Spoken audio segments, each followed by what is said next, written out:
What do you think of when you hear the name Mata Hari? Tall, beautiful, mysterious, kind of Mr. and Mrs. Smith vibes. He had suspected her for some time and pretended to employ her in order, if possible, to obtain definitive proof she's working for the Germans. He would be glad to hear that her guilt has been definitively established.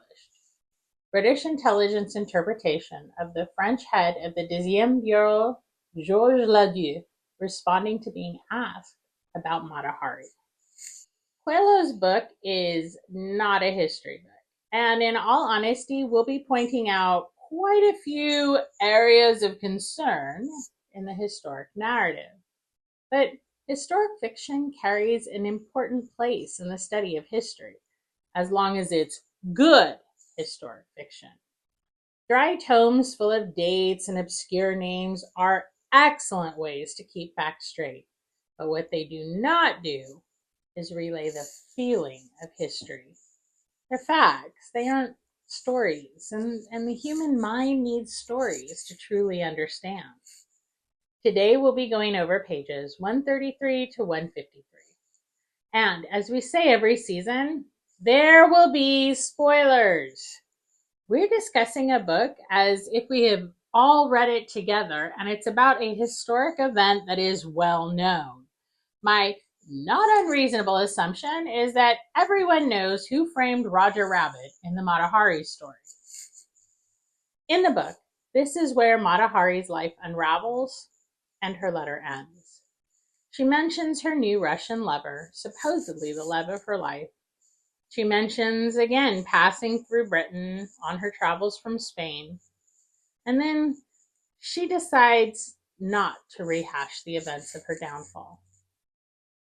But the book is not over.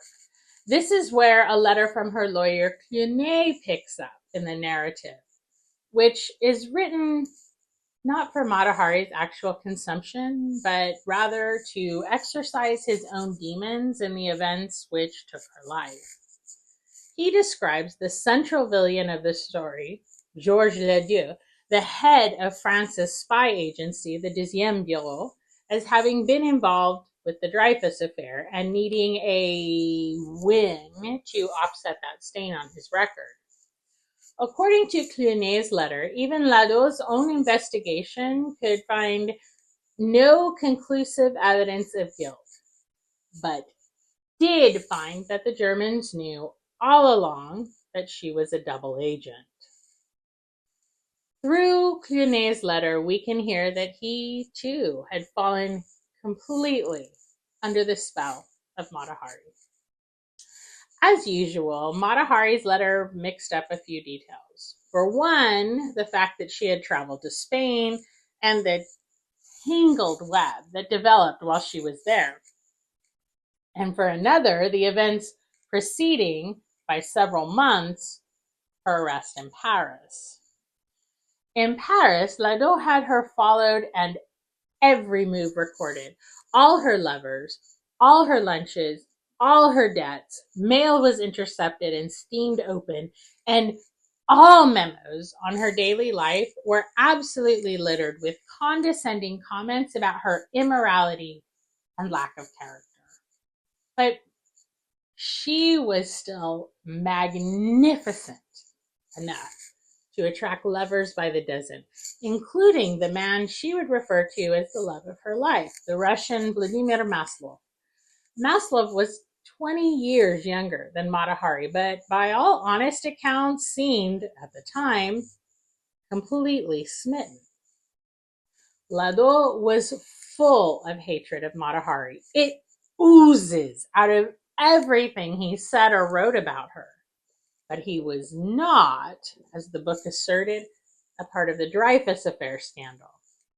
Dreyfus was exonerated in 1906, which was the same year that Ladieu graduated from his academy and began working in intelligence. Although the entire intelligence profession was stained by that particular incident, Ladieu did not carry any personal responsibility to overcome. He was, however, trying to gain more ground for the Deuxième Bureau with him at the helm, of course. And Mata Hari continued meeting with Lado at the same time he was having her surveilled. He even tried to arrange a trip for Belgium for her to make contact with a politically powerful former lover. In late 1916, Mata Hari traveled to Spain. Her transit visa through Britain was refused, but she still arrived in Madrid and gathered up her normal accoutrement of high-status lovers, including a Spanish senator. It was her attempt to return to Paris that caused a problem, because she was arrested in Britain and sent to London for questioning. In the course of that questioning, she admitted to being a spy for the Deuxième Bureau and gave them Lado's information. A wire was dispatched to Lado, which was answered with his denial and demands that she be sent back to Madrid. And after a few days, she was. Believing the only way to get money and get out of the situation was to produce intelligence for France, she began an affair with a German intelligence agent at the Madrid consulate.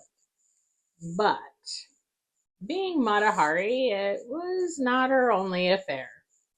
She also had no way to get messages to Lado, and so after sending a few letters openly and without any coding, she resorted to yet another affair, this time with a French consular officer, to whom she entrusted other tidbits she had uncovered from her German lawyer. And most damning of all, she accepted money as a lover's gift from her German lover. To those looking for mistakes, it seemed much more like a payment for spy services rendered. Mata Hari, an excellent courtesan and weaver of tales, was a terrible spy. And this is where we'll pick up the next bit of reading for Paulo Coelho's book, The Spy, about the life and death of the infamous Mata Hari. Next week's discussion will be about pages 154 to 171 of the book. And as a reminder, there will be spoilers as we discuss. See you next week in Mata Hari's Paris prison cell. What to do